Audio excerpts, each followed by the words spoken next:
Mesdames et messieurs, bonjour. C'est un réel plaisir d'être avec vous dans cette cinquième vidéo portant sur le TD numéro 2, précisément la politique de financement. Vous avez vu la détermination à travers la détermination du coût des capitaux propres à partir du modèle actuarial, à partir du modèle de Gordon Shapiro avec le taux de croissance, mais aussi à travers le modèle de Markowitz MEDAF. Et cette fois-ci, nous allons voir un projet d'investissement à partir d'un financement par emprunt bancaire. Et avant tout, mettez vos doigts sur notre cloche de notification pour ne pas rater aucune de nos vidéos sur la gestion financière. Et sans plus tarder, l'exercice est le suivant. La société SILA a décidé début N de réaliser un investissement dont le coût d'acquisition est estimé à 150 millions de francs CFA, amortissable en linéaire sur 5 ans. L'entreprise souhaite financer le projet par un emprunt de 150 millions. Donc, le projet coûte 150 millions. On veut financer uniquement par emprunt bancaire, remboursable par amortissement constant sur 5 ans au taux de 10%. Le taux d'impôt sur la société est de 30%. Déterminer ce qu'on appelle le coût de l'emprunt par les flux nets de trésorerie. Les travaux préliminaires. Oui, le coût d'acquisition de l'immobilisation, c'est 150 millions. La durée de vie de l'immobilisation est de 5 ans. Et il souhaite financer ce projet à partir d'un emprunt bancaire qui est estimé à 150 millions, soit égal au coût de l'investissement. La durée de l'amortissement de l'emprunt est de 5 ans. Cela signifie que cette société doit rembourser en 5 ans, qui est égal à la durée de vie du projet d'investissement. Oui. Le taux d'intérêt, c'est-à-dire il s'agit de 150 millions qui sera emprunté auprès de la banque. Le taux d'imposition est de 30%. D. Détermination du coût de l'endettement. Oui, dans un premier temps, il est important de connaître le montant de l'emprunt. Si vous avez une idée sur le montant de l'emprunt, on doit constater ce qu'on appelle l'intérêt à calculer. Après la détermination de l'intérêt, il est important aussi de déterminer l'économie d'impôt sur les intérêts. Oui, il est évident. Et ça vous permet de progresser petit à petit pour déterminer ce qu'on appelle le flux de trésorerie. Il est important. Là, nous avons le tableau d'amortissement dans un premier temps parce que pour déterminer ce qu'on appelle l'intérêt, il faut forcément faire le tableau d'amortissement de l'emprunt. Vous avez vu ça en mathématiques financières en première année ou en deuxième année si j'ai bonne mémoire. Et là, l'amortissement c'est égal à 150 millions divisé par 5C qui fait 30 millions. Donc, vous avez dans un premier temps la période, l'année, vous avez le capital de début de période, vous avez ce qu'on appelle l'intérêt à déterminer qui fait l'objet même du dressement de ce tableau. Vous avez le montant de l'amortissement, vous avez ce qu'on appelle l'annuité, vous avez ce qu'on appelle le capital de fin de période. Pour un montant de 150 millions, vous voyez l'intérêt, parce qu'on a dit l'intérêt c'est 10%. Quand vous multipliez ça par 10, ça sera diminué d'un zéro, ce qui fait 15 millions la première année. L'amortissement est de combien? Est de 30 millions. Parce que on dit l'amortissement est constant. 30 millions la première année jusqu'à la 4e année. L'annuité, c'est égal à quoi? C'est l'intérêt plus le remboursement.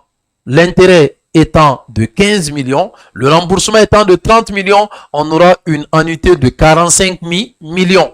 Mais le capital de fin de période est égal à la différence entre le capital de début de période, mais aussi l'amortissement.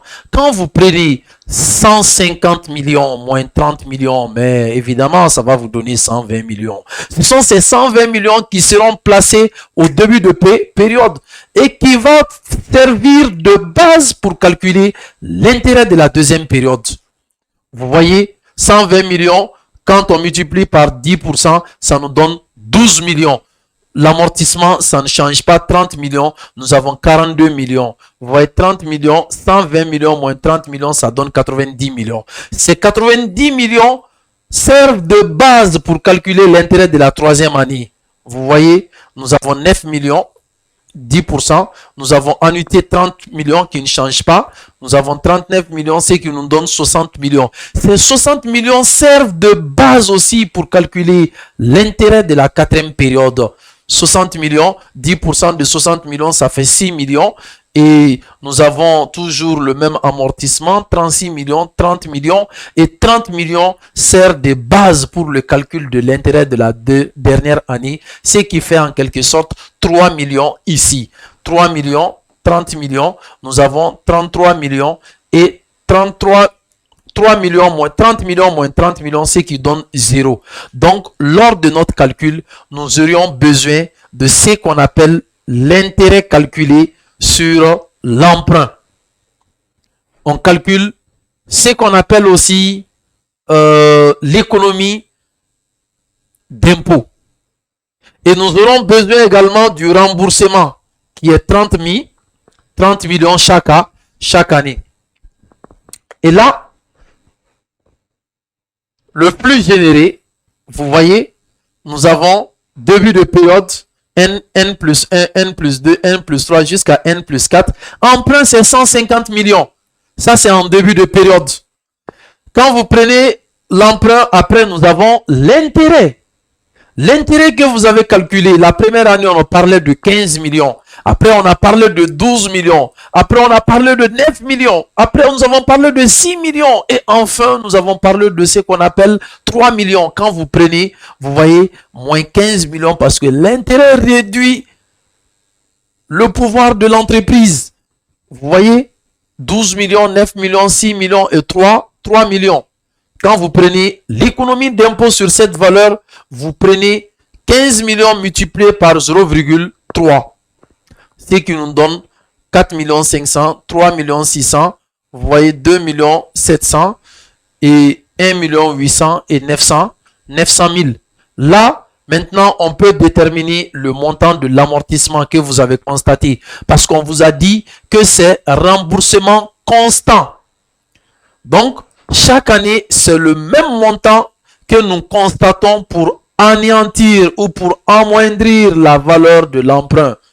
C'est 30 millions chaque année jusqu'à 5 ans, ce qui fait 150 millions.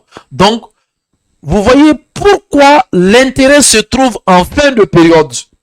En fin n plus 1, n plus 2, n plus 3 jusqu'à n plus 4.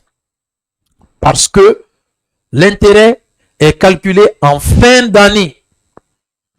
La durée de placement, le remboursement aussi, c'est en fin d'année. Et quand vous prenez les choses, nous avons 30 millions, 30 millions, 30 millions, 30 millions, 30 millions. Si vous avez bonne mémoire, quand vous prenez 45 millions plus 15 millions, plus 30 millions, ça nous a donné 45 millions comme annuité. C'est la même chose. Et là, le flux net de trésorerie, on fait la somme, 150 millions. Ça, moins ça, plus ça, moins ça, ça nous donne moins 40 millions 500 000. Moins ça, plus ça, moins ça, ça nous donne 38 millions 400 000. Moins ça, plus ça, moins ça, ça nous donne moins 36 millions 300 000. Moins ça, plus ça, moins ça, ça nous donne 34 millions 200 000. Moins ça, plus ça, moins ça, ça nous donne moins 32 millions 100 000.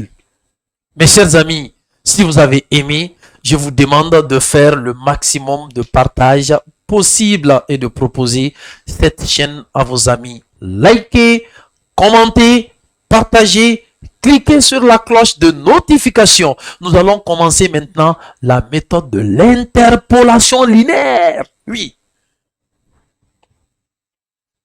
Et là, on va déterminer le coût du financement. Parce que le coût du financement, à partir de là, on dit A moins B, facteur de 1 plus K, le coût de la dette, à la puissance moins 1, moins B, moins C, facteur de 1 plus le coût de la dette, facteur de moins 2, moins D, facteur de 1 plus K, facteur de la puissance moins 3.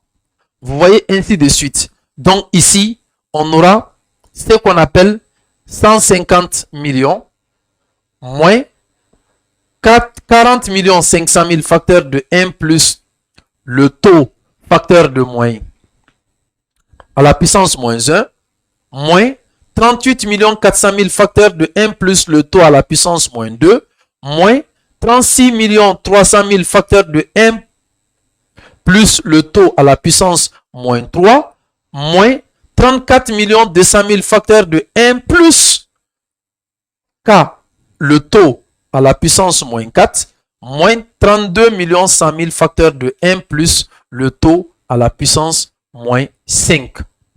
Et ici, vous voyez, ainsi de suite. Le taux, ainsi de suite, égal à 0. Donc, il faut être malin.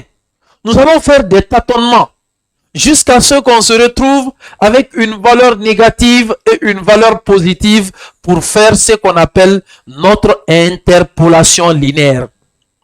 Et là, posons T égale.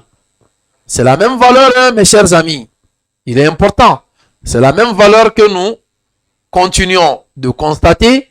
Et là, si T est égal à 5%, nous aurons 150 millions moins 40 500 000 facteur de 1,05 à la puissance moins 1, plus 38 400 000 facteur de 1,05 à la puissance moins 2, plus 36 300 000 facteur de 1,05 à la puissance moins 3, plus, moins plutôt.